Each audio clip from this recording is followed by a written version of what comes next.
There's been times where you've closed the gap at City, but it's just the lack of consistency.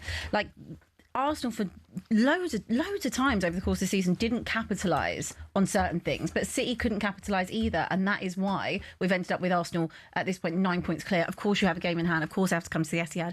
But even me, who with the best will in the world would want Manchester City to do this and win the league, I don't even believe that you could do that anymore. I really don't. It would take some type of miracle.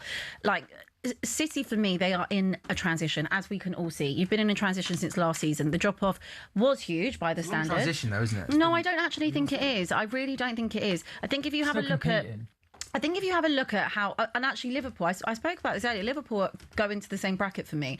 If you look at what Liverpool and City have achieved over those years with Klopp and with Pep, that is their cycle. Obviously, City having the achievements that they did... Maybe Pep should have left at that point, but I understand wanting to then maybe go again and rebuild the team.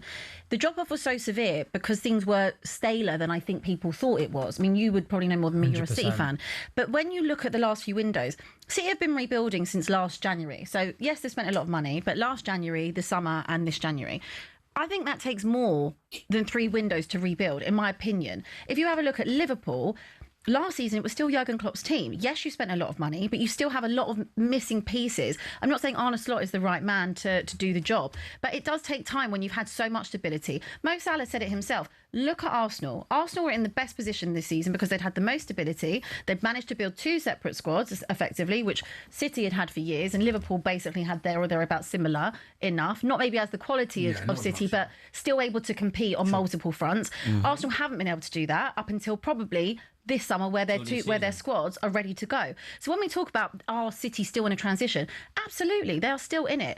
Liverpool are just at the start of their transition. Arsenal, it's their time because they've spent the last 5-6 years chasing Liverpool and Manchester City, who were in their pomp, and now it's switched. Now it's Arsenal's time.